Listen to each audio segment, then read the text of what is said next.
Welcome to IAMS.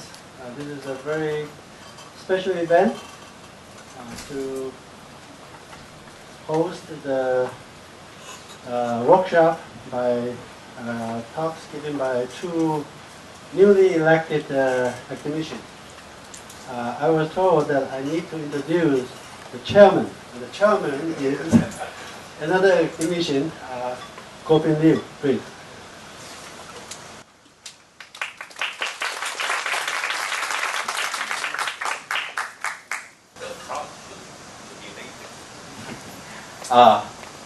It's our great honor to have two distinguished speakers today. The first speaker will be by Professor Wilson Ho. Okay. From the information I get, Wilson got a BS degree at Caltech in 1975, and he pursued a PhD at the University of Pennsylvania. And then received the degree in 1979. After 1 year postdoc at Bell Lab, he moved to Cornell and then moved up to professor. And then the beginning of this century, and he was recruited by UC Irvine. And then so he continued his career there. Wilson is known for developing high-tech instrumentation. And the students working in this lab normally are very tough, receive very tough training, okay, I should say. Over the years, he has received numerous awards, okay, and the list is just too long. I will just mention a couple, like Alexander Humboldt University Award, and then also the Lanier Award more recently. And he is the APS Fellow, and then also the National Academy of Science. And the talk he will give is a single molecule chemistry, nature of the chemical bond. Many of you may know Linus Pauly has a book. Okay, when I was a student, undergraduate student, that's the book I read. Okay, the name of the book is called The Nature of the Chemical Bond. Okay, and Pauly is a professor of Nobel laureate and in Caltech, and maybe that's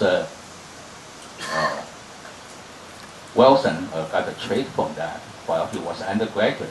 Okay, and then I think he is known especially for the skin internal microscope (SPM), okay, and he's the master of that instrument.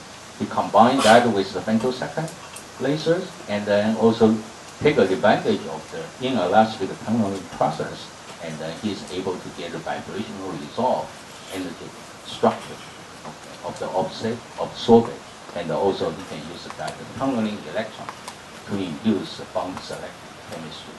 And then let's welcome Professor Ho and for the promising, exciting talk.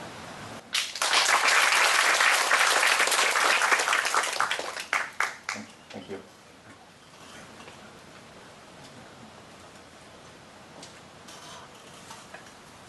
Hello, good morning. It's a great pleasure for me and a great honor to be here this morning to share with you some of the recent results that we have obtained.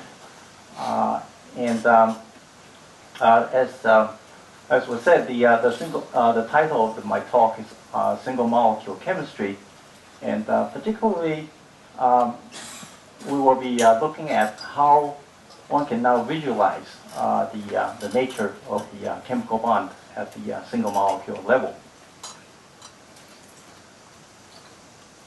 So chemistry is known all the way back to the age of the Stone Age.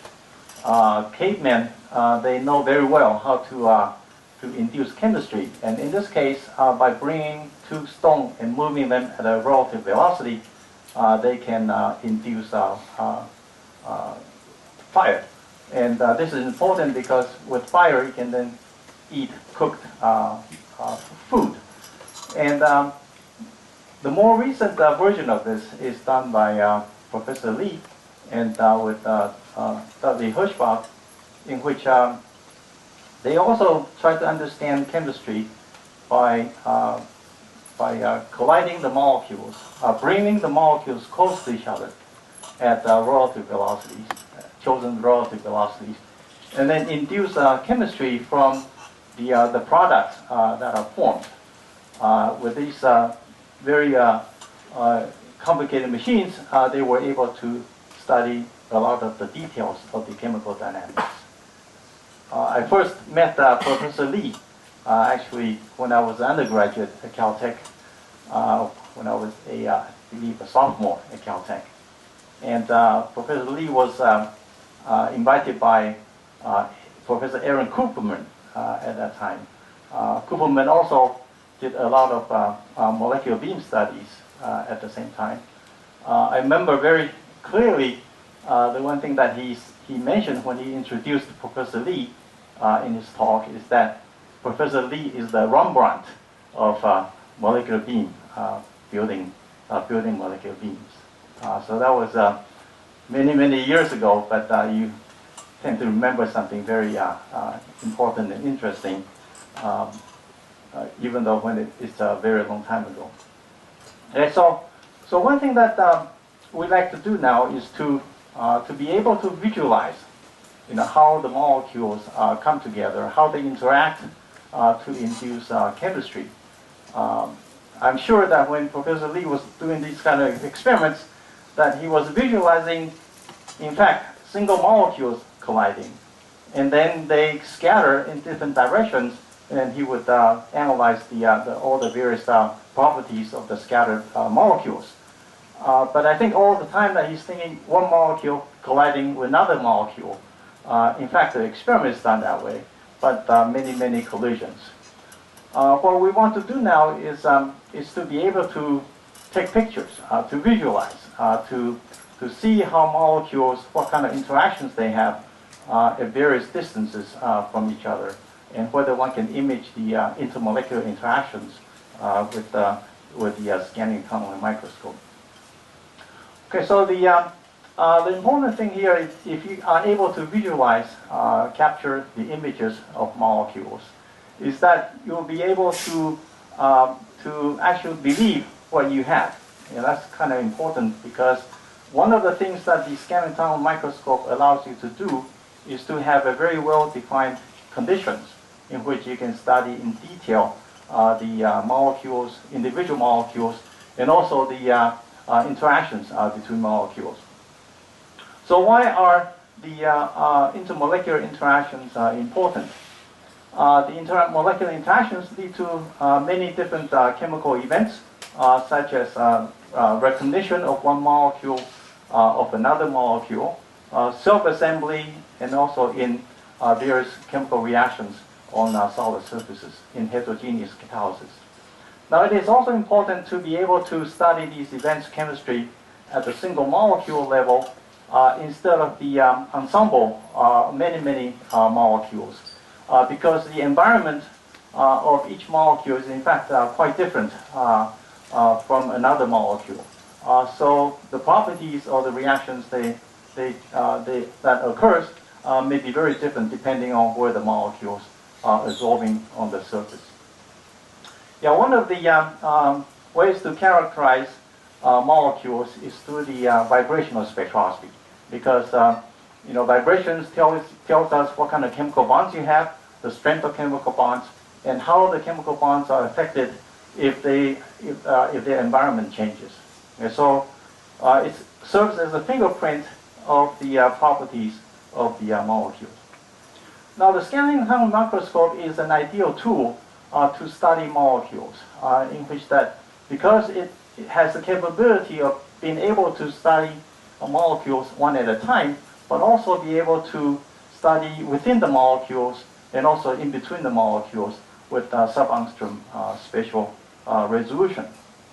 Now, with the scanning tunnel microscope, one can probe the vibrations of single molecules down to the sub-angstrom spatial resolution. This is called the inelastic electron tunneling spectroscopy. And with this technique, in addition to be able to measure the vibrations of single molecules, we can also measure the interactions between the molecules. How do the interactions affect the changes the molecular properties? We can tune the more or less continuously the distance between molecules, thereby be able to study how the interactions, intermolecular interactions, these interactions, how are they affected as a function of distance between the molecules. Now with the inelastic electron tunnel spectroscopy, a technique that you can measure single molecule vibrations, one can then develop recently a new technique called the inelastic tunneling probe, which we can then image the intramolecular and intermolecular bonds. And the fact that we can probe the, get a special, visualize the potential energy surface of single molecules, and also the potential energy surface when two molecules come together, how the molecules, the presence of the electrons and nuclei, how they affect the potential of the space that they are, the molecules are occupying.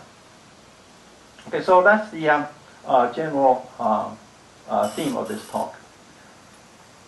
Professor Yuan Li is is known for building instruments. With the molecular beam machines, it's all homemade, and that's a key to his success, is to be able to build instruments and to carry out experiments that nobody else can do. Okay, so instrument development has been a tradition also in my group, and this is one example of that development. With this scanner tunnel microscope, we can get down to 600 millikelvin in the magnetic field of 9 Tesla. Experiments are carried out in ultra-high vacuum. With these conditions, at these low temperatures, then you can get a very high energy resolution. In addition to the spatial resolution, the energy resolution can reach 6 wave numbers in single molecule vibrational spectroscopy. So some of these people who developed this instruments are shown here, and this is Chi Chen, who is now a staff scientist at the Academia Sinica in the applied physics department. So this machine took about 8 years to build from scratch, and both the microscope, the software, and the electronics are all homemade. And with these capabilities, then we can do very high resolution vibrational spectroscopy, and more importantly, develop new techniques to allow us to image the bonds and the potential energy surface and the intermolecular interactions. The people down here are the more recent people who are able to use the machines that these 4 people built, because since it took 8 years, they were not able to take any data, but just to build the machine. Yeah. But these are the people who are now working on the machine to enjoy the opportunity of taking the instrument, to take the data. Okay, this one here is cooled down by helium-4 and helium-3 in this chamber here, and there is a main chamber and a preparation chamber, and then a low-lock chamber. So one can put in samples and tips for the microscope from one region to the other, and finally into to the main chamber where we do the experiment. Okay, so all the experiments that I will be discussing today are done with this machine here. Okay, so inelastic tunneling spectroscopy is a technique that was invented in 1967. In 1967, 2 gentlemen at General Motors developed this way of measuring vibrational modes of vibrational spectrum of molecules sandwiched in this metal oxide metal tunnel junction. Okay, so the oxide is about 20 angstroms thick, and the metal on one side and the other side, the electron can tunnel through this oxide barrier, and then by measuring the current as a function of voltage, and also the first derivative DIDV and the second derivative, then you can get a vibrational spectrum for vibration spectra of molecules absorbed at this interface. Now there are two problems here. One is that it requires 10 to the 9 molecules, and second, you do not know how the molecules are oriented, how they are absorbed at this interface, because they are basically, sandwiched between two solid materials. So with the invention of the scanning tunneling microscope, we have the same geometry in that you have the tip, which is a metal, and then there's a vacuum barrier, which is about 6 angstroms vacuum junction here, vacuum gap, and then the molecules are absorbed on the solid surface. Using this microscope, we can measure the current, DIDV, and the second derivative using lock-in detection, and get the spectrum not from 10 to the 9 molecules, but now from 1 molecule, because the STM the current is flowing through 1 molecule. Okay, so why do we want to go to 600 millikelvin? Okay, so you can see that the energy resolution, the square of the width of the peak, has 3 components. One is the intrinsic width, intrinsic vibrational width. The second is the temperature. There's a thermal broadening to the peak, and then the third factor is the modulation broadening, because in the spectroscopy you modulate the bias and then you use lock-in detection to look at the first harmonic, second harmonic, which are proportional to the first derivative and second derivative of the current versus the voltage. Now, if you go to low temperature, then you can, one, suppress the thermal noise, which then allow you to use a very low modulation voltage, which then decrease this factor contribution to the width. The temperature, when you go down to 600 millikelvin, this thermal broadening is about 0.3 millielectron volt, or it's about 2.5 wave numbers in the thermal broadening. And then there's some intrinsic width. And overall, if you run the experiment at 600 millikelvin, the energy resolution is about 0.6 millielectron volt, or 5 to 6 wave numbers in the peak width resolution that we can achieve. The importance of this high resolution then is that it allows us to detect new vibrational modes, and then also detect very small energy shifts, which then allow us to do detailed studies of the molecules on the surface. Now, in elastic electron tunneling spectroscopy, everything we do is just measure current versus voltage. That's just like when you do optical spectroscopy, you measure intensity versus the wavelength of the photons. So here we measure the current versus voltage. All the information about the molecule, about the substrate, about anything that you are tunneling through is contained in the current versus voltage curve. So in elastic tunneling spectroscopy, the way to do vibrational excitation is that as you increase the voltage, at the voltage at which it passes the threshold for exciting a vibrational mode, there's a new channel of tunneling that opens up. This is the inelastic electron tunneling channel. And that leads to a kink, a very small kink, a change in the slope in the I versus V.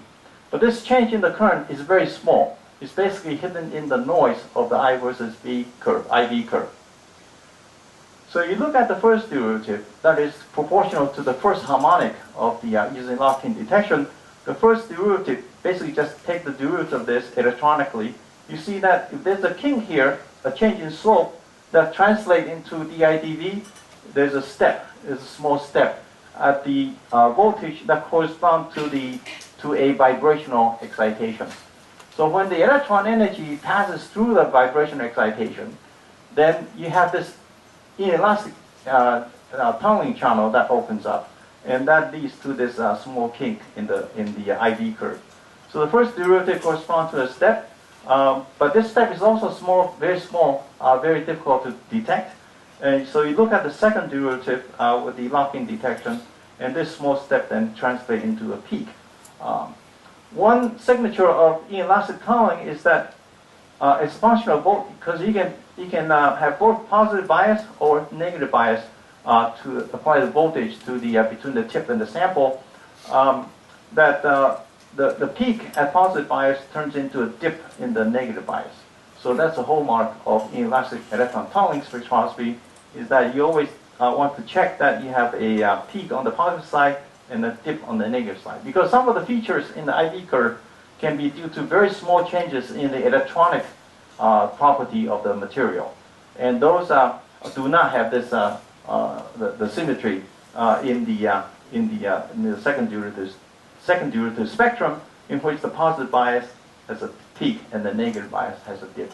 Okay, so you always want to check that to make sure that the features that you're measuring correspond to an inelastic tunneling process. Okay, so we can look at the first example of intermolecular interactions. The easiest is just looking at a diatomic molecule, for example, a carbon monoxide molecule. So if you have two oscillators, if they are far away, there's no coupling between the two oscillators. But when they are close to each other, these molecules are close to each other, then there is potentially there's a coupling between these two oscillators, and then the vibrational mode is going to change compared to the vibrational modes when they are very far apart. Okay, so this is one way to study the intermolecular interactions, is to have two molecules, set up these two molecules like this, and then you vary the distance between the two molecules, and then study how the vibrational modes are changed as a function of the distance between these two molecules. With the STM, you can change that distance continuously with some sub-angstrom spatial control.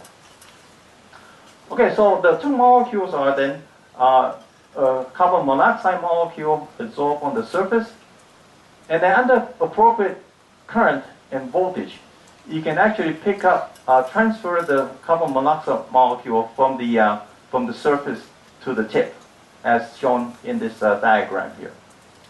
Okay, and then you bring the tip over a molecule adsorbed on the surface. So this is a tip with a CO molecule attached to it, and then probing another molecule adsorbed on the surface. And this gap, between the tunneling gap, can be controlled very precisely, and down to sub-angstrom spatial resolution. And then you can study the intermolecular interaction as function of distance between the two molecules. Okay, so this is a CO spectrum, vibrational spectrum. You can see that it's a function of bias. You get positive bias on the right-hand side. From here to here is positive bias, and negative bias on this side here. So the positive bias, you see two peaks, and this spectrum is taken with the tip parked over this CO molecule right here. Okay, so this topography shows two CO molecules, and we take the spectrum shown in red here by parking the tip over this right molecule here. You get a spectrum like this. The 2.3 millivolt corresponds to the Hinder translational motion, where the carbon and oxygen move in the same direction, like that. It's a very soft mode. It is about 20 wave numbers, 18, 19 wave numbers. So you just multiply these numbers in millivolt by 8 to get the wave numbers. So the higher energy mode here, which is a 19.3 millivolt, corresponds to the Hinder rotation. This mode would correspond to the rotational motion in the gas phase. But because the molecule adsorbed on the surface is constrained, its motion is constrained, and turns into a vibrational mode, which we call the frustrated rotational mode. So this mode is higher energy, about 20 millivolt. Now, you pick up a CO onto the tip. This is CO using a silver tip. And two things happens. One is the resolution increase, the spatial resolution. As you can see that you can now start to resolve the silver atoms of the substrate on which the CO molecule is adsorbed. And also you can verify that the CO molecule is on the tip by taking a vibrational spectrum over the background. So you'll get this spectrum here no matter where you are parked, on the background, the silver background here.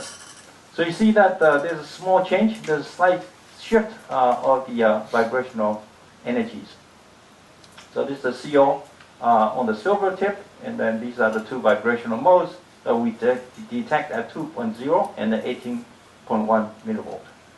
Now we bring the CO molecule on the tip to another azole molecule like this one here, CO tip over this CO molecule. We now see a new mode that appears at 7.6 millivolt. If you compare these three spectra, you see that there's this new mode here which appears, and then this mode is slightly downshifted, but basically stays where it is on the surface and also on the tip. But the main thing is that there is a new mode that appears, which is the couple mode between the two CO molecules. We can then study how this mode evolves as a function of distance between the two molecules. That is this distance here. Okay, so if you have a couple oscillator, let's say one CO molecule here, another CO molecule there, and then you vary the distance between the two molecules, there's going to be a coupling between the two. Now, for this mode here, which basically there's both the CO molecule moving in the same direction here, that as you increase the strength of this coupling, basically this mode energy doesn't shift because it doesn't feel the spring, because they are all translational.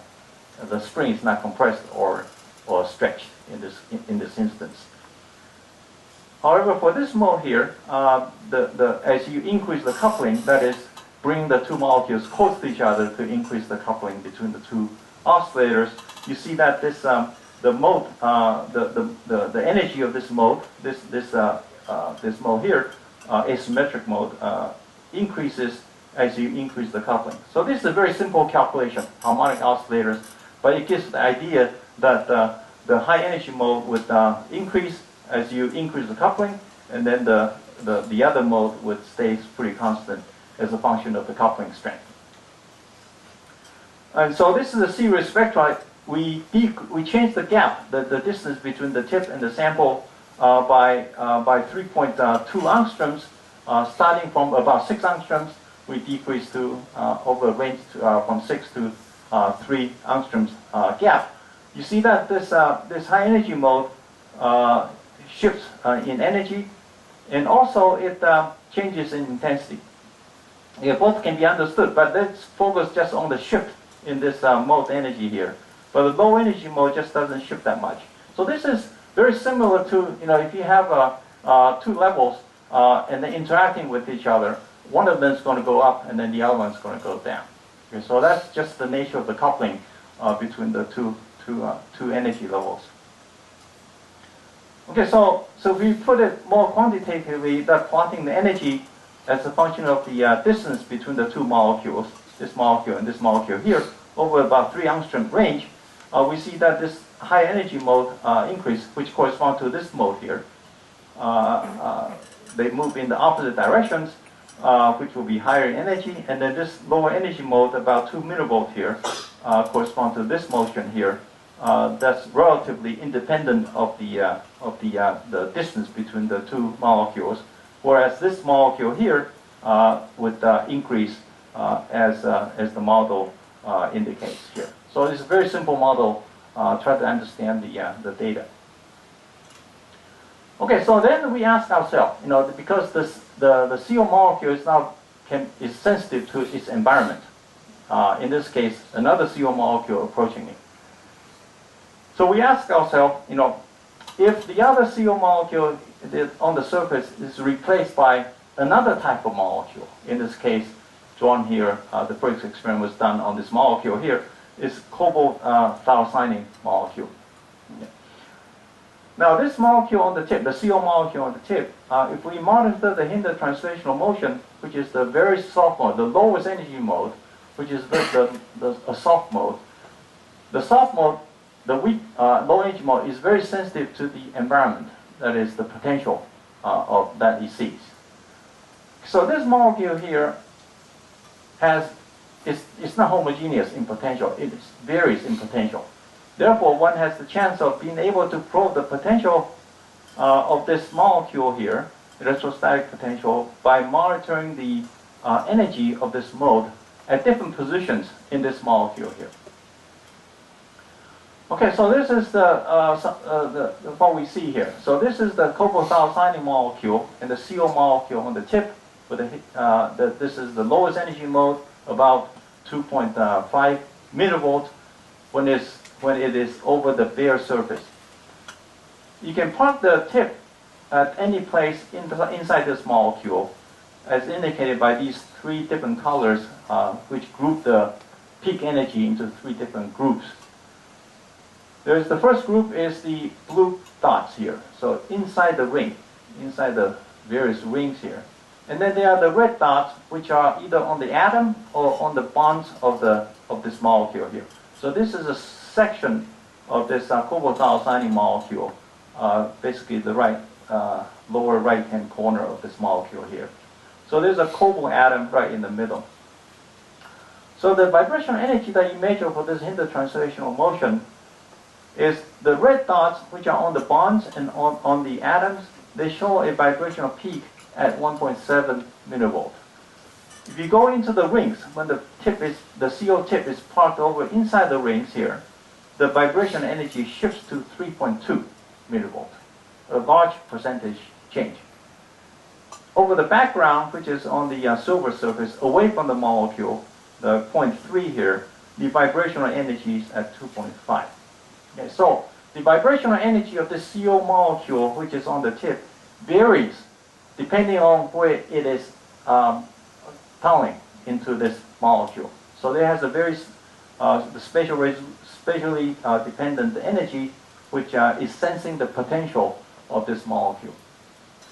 Okay, how do we understand this variations here?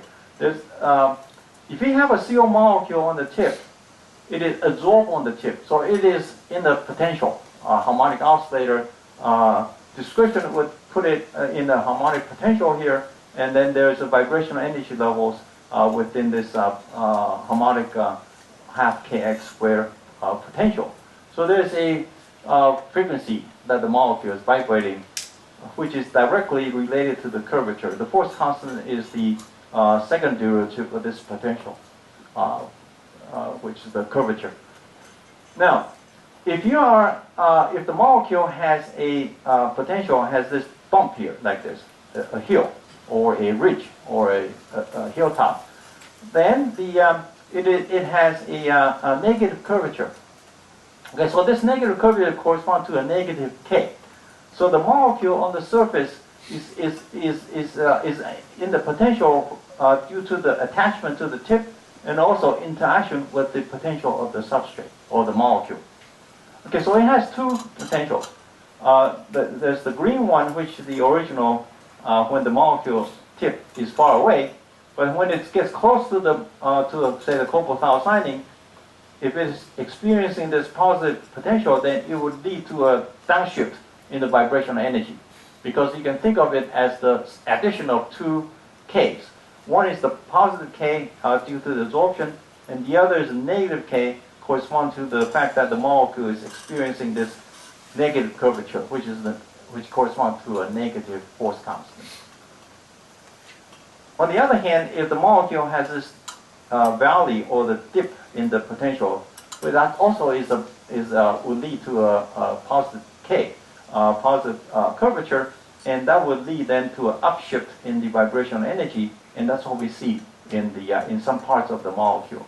So one can say from this is that within these rings, the 6-member, 5-member, and then this ring here, the potential energy has a positive curvature. It is like curving like that. But then if it's on the bonds where the electrons are, then the CO molecule is experiencing a potential that's curving down like this. So that means that when the tip is over when the CO molecule is over the bonds and the atoms, you're going to see a downshift in the vibrational energy, and for this inside here, you see upshift as indicated here. Okay, now imaging. So imaging is picking a particular energy. So suppose that you pick an energy, in this case, say 1.7 millivolt, as indicated by dot dash line here. you see that it's going to have high intensity wherever it's on the bonds. And it's going to be low inside the intensity is going to be low if the tip is inside these rings here. So you're going to see a contrast. Okay? And then over the background, the intensity is low. There's a ×3 here and then ×2 here. The intensity is going to be low. It is also not near the peak of this vibrational mode at the background. Okay, so we do imaging by choosing different energies. In this case, we choose an energy that is correspond to emphasizing the bonds, and by choosing at 1.7 millivolt. The inside is going to be dark. So this is what you see. So you see all the bonds, and the molecule we're talking about is this one here, cobalt thiocyanine molecule. You see the cobalt atom right here, and then you can see even the lone pair of electrons. There's a nitrogen here, which has a lone pair of electrons. There are 4 of these, and you can see the lone pair of electrons here, here, here, and here. You see the cobalt atom, and then this 5-member ring right over here. These are the 5-member rings, and then the 6-member ring on the outside corresponds to the cobalt thiocyanine. You can also zoom in into a particular area like this here, and then take a higher resolution image. You see that basically there's more pixels here to define this area here, and you see that this lone pair of electrons can interact with the CH bond here, forming sort of similar to some kind of hydrogen bond, which you can see in the image as these curved lines here.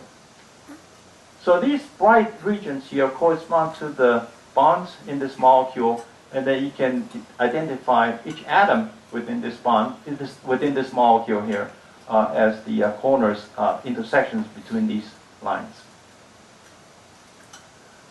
Okay, so the cobalt thiocyanine in this technique we call the inelastic tunneling probe, and it gives basically the skeletal structure of the molecule compared to the conventional image that one obtains by the scanner tunnel microscope. The topography taken with the bare tip, you see that they reflect basically the electronic distribution of the molecule, which is often do not relate directly to the structure of the molecule.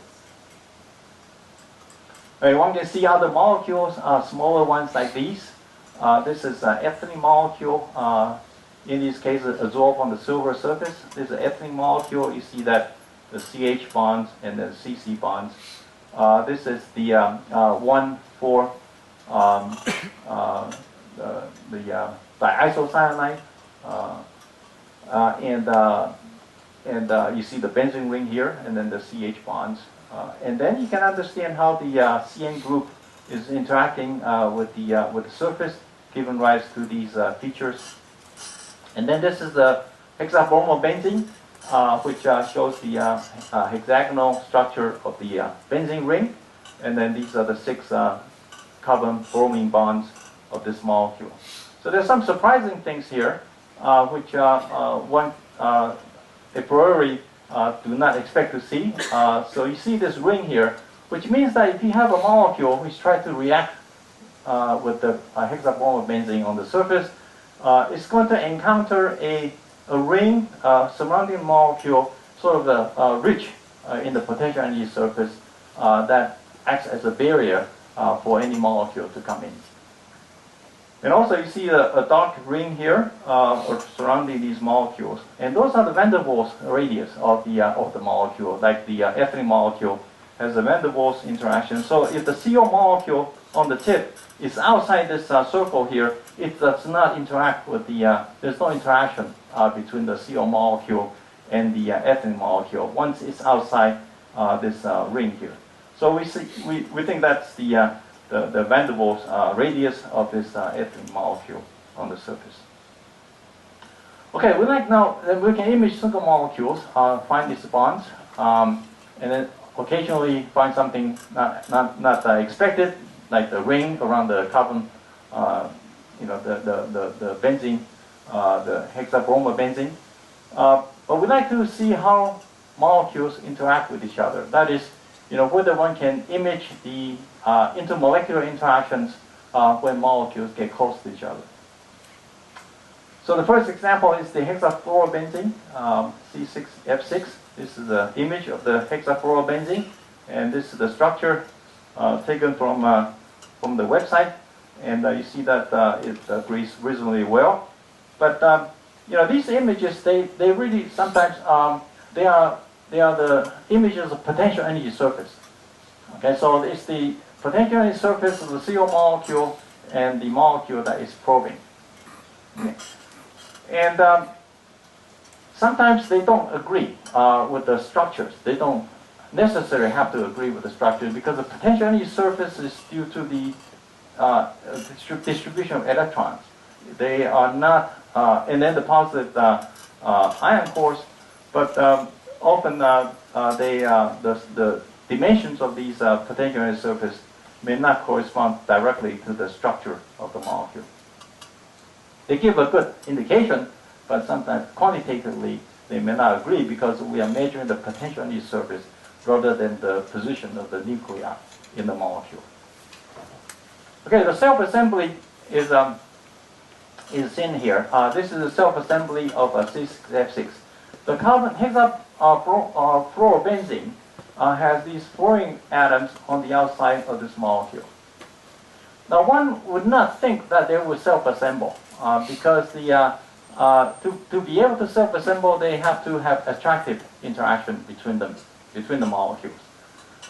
The fluorine atoms are the most electronegative in the periodic table. Therefore, one would expect them to have some negative charge on these on the fluorine atoms. So you would think that they would repel each other because of these negative charge. But when you absorb on the surface, they self-assemble into these hexagonal patterns, islands. And then if we zoom in this area here, and these are the second layer, hexafluorobenzene, second layer, and this is the first layer of hexafluorobenzene on the silver surface. So if we zoom in this area here, we see that you can have this ordered structure of hexafluorobenzene, but you don't. This is a topography, so you don't see the interactions between these molecules. They self-assemble. That means that they are attractive to each other. Otherwise, they would not, gather like the way that they do. So if we zoom in this area here, we see that there are these individual molecules, and then if you use this technique, IT probe, you can see all the bonds that are in the molecule and also between molecules. Be able to explain why these molecules assemble, and then also tell you something about the nature of the chemical bonds that we often do not think they will be occurring. Okay, so to help you with this image here, there are these molecules, which, for example, this one here, single molecule, you have this ring, benzene ring, and then these 6 lines here, these are the CF bonds. But then all the red lines, the red dashed lines, are extra. They are the ones that bring these molecules together. They are the changes in the potential energy of this assembly that leads to these dashed lines. Like, for example, this triangle here is this one here, and then this bond here is this line here. So all these dashed lines come about because the molecules get close to each other, and then they form this ordered pattern. Okay, so this is the blow up of that image here. This is these are the molecules, and then these are the 6 bonds in this molecule here, and then there are all these dashed lines, triangle, triangle, triangle, triangle, triangle here, and those are the bonds that bring these molecules together. Now these are quite unusual. These are all the fluorine atoms. But then the fluorine atoms can form bonds even though they presumably have negative charge on them.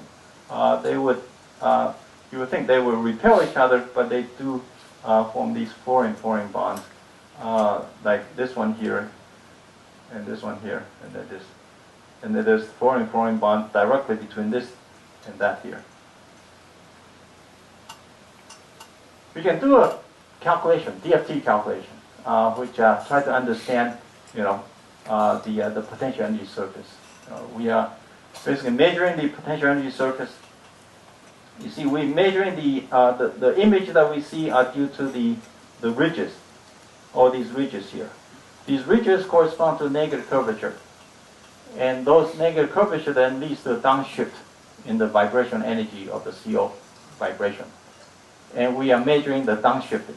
Therefore, we are emphasizing the ridges and then the hilltops in the potential energy surface. Okay, so you see that the benzene ring is here. We see that, and then these CF bonds here, and then this triangle here is the reason for this triangular image, and then there's line between the triangles, which are these lines here. Okay, just like this image here. So these are triangles, and then there's lines here, lines there. So all the lines that you see here in this image correspond to the part of the potential energy surface, emphasizing the part of potential energy surface that has the hilltop, negative curvature. If we change the energy to the upshifted, like 3 millivole, 4 millivole imaging, then we are imaging the areas of the positive curvature, which would correspond to the inside here. All the dark regions, we will then image the dark regions instead of the bright regions. It turns out the interaction is almost all van der Waals interactions. In that if you calculate the formation energy of this network here, the blue one is including the van der Waals interaction, and then the red one is without including the van der Waals interaction. So you see that all the binding, which are equilibrium position here, all the binding are basically due to the van der Waals interactions in this C6F6 self-assembly, where the molecules interact with each other. So the way chemical bonds, the idea of the chemical bonds is that once you have these complicated systems, it's basically if you have a molecule, it has electrons, negative electrons, and positive nuclei. So the presence of these molecules perturb the potential of space. And then if another molecule comes in, they together form this potential energy surface that is due to the presence of these electrons and nuclei. It's very much like if you have the Earth and the Moon, the presence of these massive objects creates this gravitational potential. So it's very similar in this case here. It's basically all Coulombic interactions. The Coulomb potential in the presence of these molecules, the presence of these molecules perturb the space in the potential. And these potential perturbations then are these lines here. All these lines are due to the perturbation of the molecule on the potential surface of space, and those are these perturbation then leads to the binding of these chemical bonds. If you go to C6BR6, changing fluorine to bromine, you see the single molecule of C6BR6. And if these two molecules interacting with each other, you see these lines between the molecules, and those are drawn as the orange here. And also that this sphere here, that one sees in here in the single molecule, which is symmetric here, becomes distorted when the two molecules are close to each other. You see that there's a flattening of this ring here when they are close to each other. Away from each other, it retains this circular symmetry, but once they are interacting, you see this flattening in the potential energy surface. And then if you have trimer, the molecules rotate in orientation, and you can keep this asymmetry in the spheres. Then is shown clearly when the molecules interact. And then there are these various lines in between, which can be sketched as the orange dashed lines. And those are the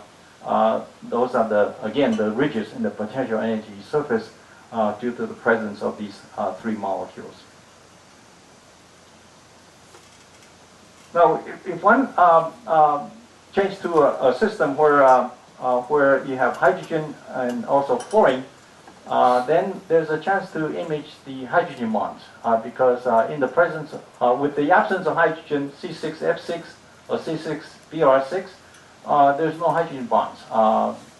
And in this difluorobenzene, then one can have a chance to image the hydrogen bonds. And the position of the fluorine can be indicated in the image here. These are the two fluorine CF bonds in the difluorobenzene. This turns out to be 1,3 difluorobenzene. And you can see the distortion in the molecule, which is actually real, in which if you look at the X-ray structure of these difluorobenzene, it's no longer hexagonal. The fluorine side is going to be smaller or larger angle compared to the regular benzene or the hexafluorobenzene. So this is the structure. You can see that the molecule images, the image that we obtain is larger. It's because we do not image the positions, we image the potential surface potential due to the molecule. Okay, so this molecule also self-assembles due to both the fluorine-fluorine bonds and also hydrogen-fluorine bonds. It assembles into a shape in this particular one here. And a single fluorine atom, CF bond, can interact with two CH bonds indicated by these lines here, and also interact with another group down here. This one here, down here. You see the weak line here. And also a single hydrogen CH can interact with two fluorine CF bonds, and forming this triangular shape, and indicating there's also, in this case, a fluorine-fluorine bond that is formed. And this bond is mostly van der Waals type, but then you have this hydrogen bond type of interaction between the hydrogen and the fluorine. And another instance here, the CF can interact with two CH. CF can interact with two CH bonds here. So it's sort of bifurcation in the bond of CF with two CH, and then there is these lines here, and then there is a CH interacting with CF, and then a single hydrogen bond, these two lines here, and these are the CH and bonded to CF with CH, and these purple, green, and the orange and the red are in the different regions of this island here, as indicated by the red, orange, green, and the purple colored squares. So you can zoom in different areas and look at the bonds that are in these different areas. This island has translational symmetry, but rotationally the molecules know where they want to go. They have orientational disorder in this island here. We picked this one here, this island, to study because it looks like a map of Taiwan here. Yeah. Okay, so if you go to another system like 135 trifluorobenzene, you can see how the substitution of these different, the number of fluorines, the number of hydrogens in the molecule affects how they self-assemble. So this is the 1, 2, 3, 4, 5, 6, 7 molecules of 135 trifluorobenzene, and then you can see the benzene molecules are distorted because there are 3 CF bonds, 135 in the 135 position, and there are also lines in between. And the gap, the distance between this row and the adjacent row here is different than this row and then this row here, because of the difference in the chemical bonds. So in this situation here, you have 2 CH interacting with 1 CF, and then in this row here, you have 1 CH interacting with 2 CF bonds, and those then leads to a difference in the distance between this row and this row, and this row and that row there. So somehow the molecules know, when you evaporate these molecules on the surface, they recognize, where to go, how to arrange themselves to maximize the interaction to achieve the lowest energy. And this is the way that we can understand by these images how they actually arrange themselves. So if we zoom in these two areas, the unit cell is basically composed of these four molecules here. The unit cell, if we zoom in this blue region and the white, the orange or the yellow gold region here, we can take more pixels of this. This is about 160 pixels by 160 pixels. If we do 200 pixel by 200 pixel of these two different regions, you can see that more details. So this is the blue region where these three molecules. You can see the CF bond here. This is the CF bond, and then has these two lines here, which correspond to the two CH bond, CF hydrogen bond, and so two hydrogen can interact with one fluorine atom in this type of intermolecular interaction. We do the gold region here. The bottom one, you see that now you have two CF bonds and then a CH bond here. The fluorine can interact with each other, and so this line here, and then they also interact through the hydrogen bond, what we are more accustomed to, the CH interacting with the CF. And then you can see also the CF bond interact with each other this way from these lines here. So these two lines here correspond to the CF-CF interaction. So one can see that in this system here, the fluorine can interact and through mostly van der Waals interaction, and then the hydrogen bonds between the CF and the CH, they can perturb the potential on its surface, and the way that we see that is through the intensity of the CO vibrational mode as it scans the different areas, different regions of this molecule. So these are 200 pixel by 200 pixel. An image like this took, this one here took about 8 hours to take, so that one needs to be very stable STM to take these images. In contrast, if you look at C6H6, it doesn't self-assemble. It just randomly, as you put molecule on the surface, you do not see any. There may be some local order, but the long-range order is not there for C6H6. It's because the hydrogen does not have enough electrons, is not polarizable enough to have appreciable van der Waals interactions, and also that the CH bond is shorter than the CF bond, so it doesn't reach out to its neighbors as far to reach out to its neighbors as CF or C bromine bonds can do, because the bond length is longer. The CH bond is the shortest one, so it doesn't extend out enough to have appreciable intermolecular interactions. Therefore, the molecules do not self-assemble on the surface. Locally, it may have pairs and triangles, but overall, it does not self-assemble like C6F6 or C6BR6 or any of the mixed halogens.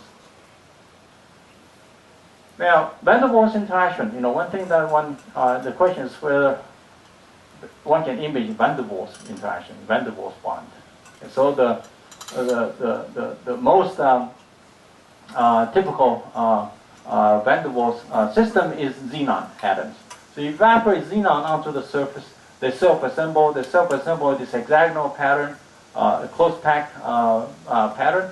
And if you zoom in one of these areas here, you see these xenon atoms, and in between them, you can see the very weak perturbations in the potential energy surface that even these van der Waals interactions give rise to. So the van der Waals interaction is kind of, one usually think about van der Waals interactions as fluctuating dipole interactions, and not in terms of usually the electron redistribution.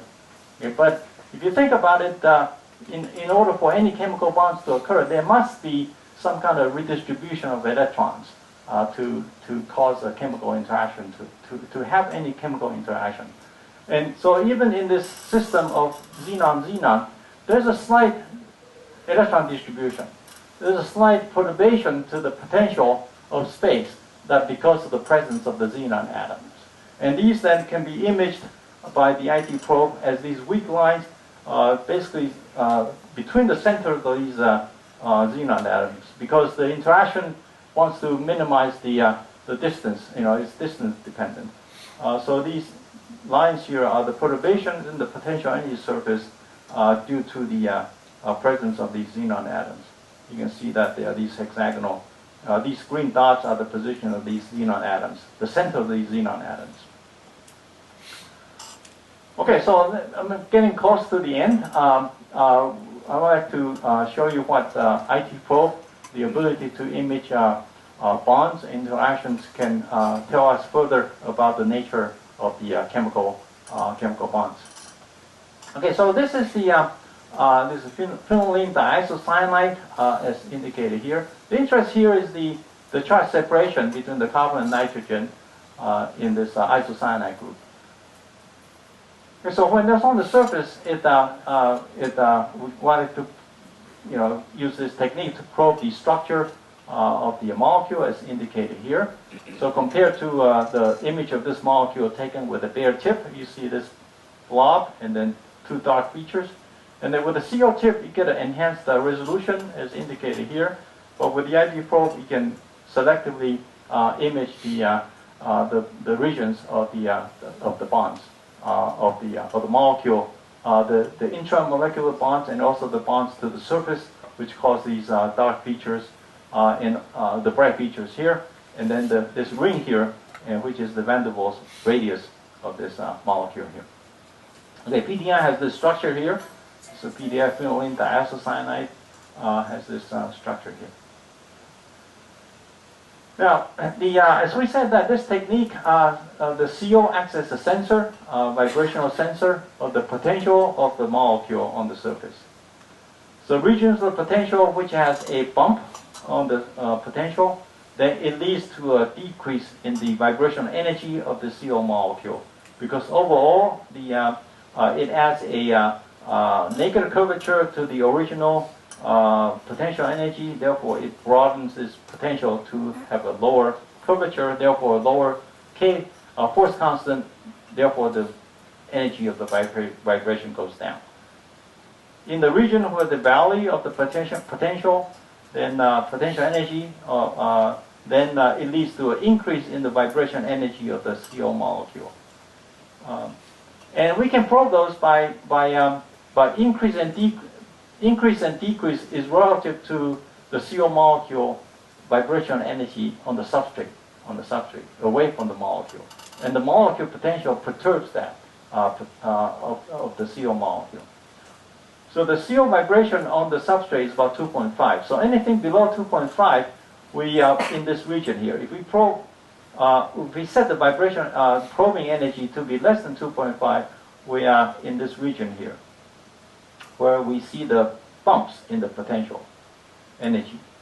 So those bumps correspond to the position of the bonds, and then how they are bonded to the substrate as 1, 1.5, and 2. As you go up in energy, it's going to light up this region here, whereas the potential energy of the molecule, it has a valley. And those valleys correspond inside the ring, and also different regions of the molecule. Basically, it's all these rings here. Inside the rings, they start light up as you go to the higher energies, which correspond to the valleys of the potential energy surface in this molecule. So the ethylene molecule has a structure like this, and its geometry is very close to the one that you get from the website, both in the angle and also the bond distances, CC and CH bonds. But you can now do a tomography of the potential energy surface. That is, you can take the image at different distances between the CO molecule and the molecule that you are probing. In this case, the ethylene molecule. So you vary the distance of the CO from the ethylene molecule, and you're probing different slices of the potential energy surface. And when the tip is very far away, you see that the molecule is just imaged like a dot. Basically, that's how the potential energy surface looks like when we are way up in the distance. So that's a slice, just like the MRI tomography. You take slices in the potential energy surface at different distances. As you get closer to the molecule, you see that it develops this ethylene molecule like geometry. And then if you go in further and further, you see a bigger potential energy variation. The dimensions are bigger now. The molecule looks bigger. Basically, the fact is that these are the different slices in the potential energy surface correspond to different distances that you are doing the two-dimensional imaging. Good. The technique can also tell us something about the something that regular topography would not allow you to do. This is cyclo-octatetraene with this geometry here. This geometry in the gas phase is actually buckled a little bit. But if you image with a regular STM, you see this image here. This is due to the electronic, the LUMO orbital of this molecule. It has 4-4 symmetry. So when we see this, that somehow it does not agree with this molecule, the symmetry of this molecule. But if you do the IT probe, you see that indeed it has the 8 carbon atoms, and there are these different 8 bonds here. But the molecule is flat on the surface, which is different than in the gas phase. But the interaction with the surface causes it to be flat, and it has a symmetry that is different than this will be say a 4-4 symmetry. This will be 8-4 symmetry, which the IT probe can pull out the geometry of the molecule, the skeletal structure, which the topography would not be able to do. So that's the way the molecule absorbs on the surface. Okay, so the last thing I have to do is since I put it in the abstract, is how do we achieve simultaneous spatial and temporal resolution in imaging? Okay, because there's a lot of interest in ultrafast and time-dependent phenomena using ultrafast lasers. The STM can give us very high spatial resolution.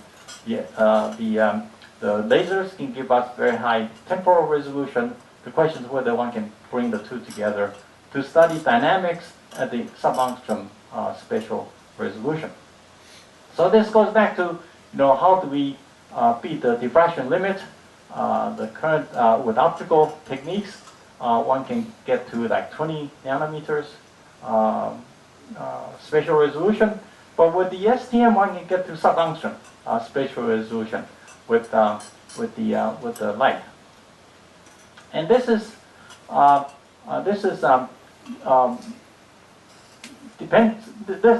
ability to achieve sub-angstrom resolution with light irradiation, optical spectroscopy, or optical phenomena, relies on shining the light into the junction and then using the tunneling electrons to achieve sub-angstrom resolution.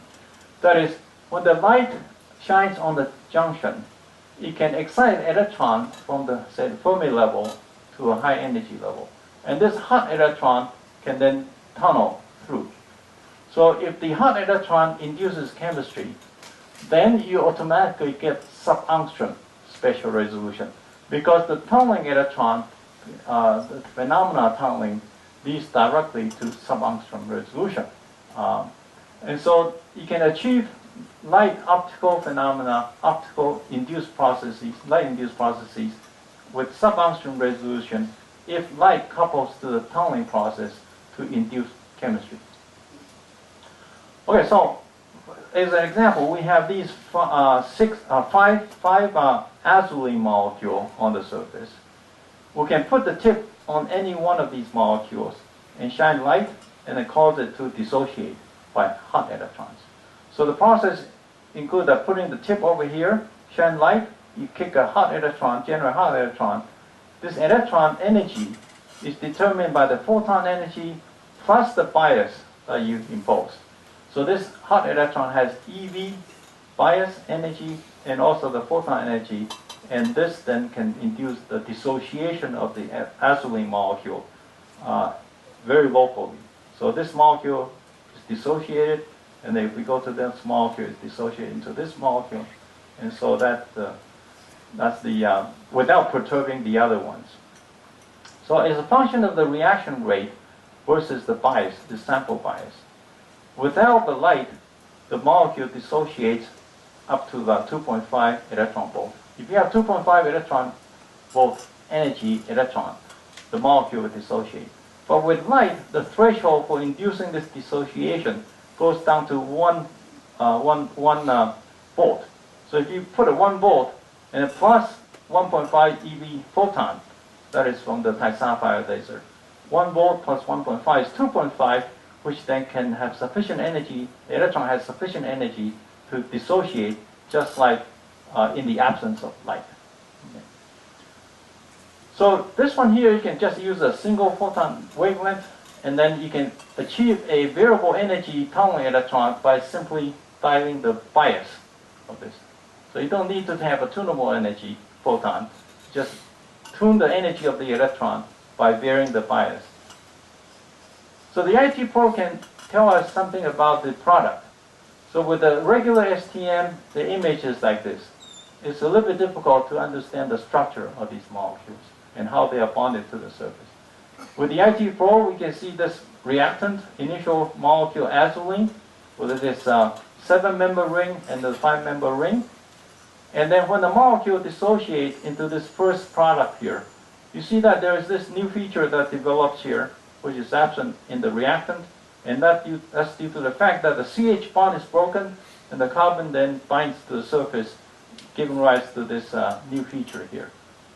Now the second product can form is due from the dissociation of this one here. Another CH bond is broken, and so you have two CH bonds, two CH bonds are broken, and the carbon then binds to the surface in these two different positions here.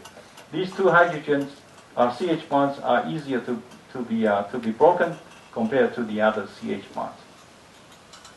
Okay, so that's one way to achieve sub-angstrom resolution, and you can now imagine that we have done the time resolution comes between the pair of pulses. You vary the delay between the two pulses, and you look at the let's say the diffusion of molecule on the surface, or the isomerization reaction, or the proton hopping in a single molecule. One can now do them with sub-angstrom resolution, and also follow them in time by delaying by varying the delay between the two pulses. Okay, so IT probe then, I have this analogy of the IT probe. In X-ray, X-ray that you take of your hand, the hand, has bones are covered by the flesh, which is equivalent to the electron cloud that surrounds the molecule. That's the image that you take with the regular STM topographic images. With the X-ray, you can see the below the flesh, the bone structures. Similarly, with the IT probe, you can see underneath the electron cloud the potential energy surface. Therefore, the bonds, the skeletal structure of the molecule. And then we teach anatomy by making these drawings, and in textbooks we draw these pictures.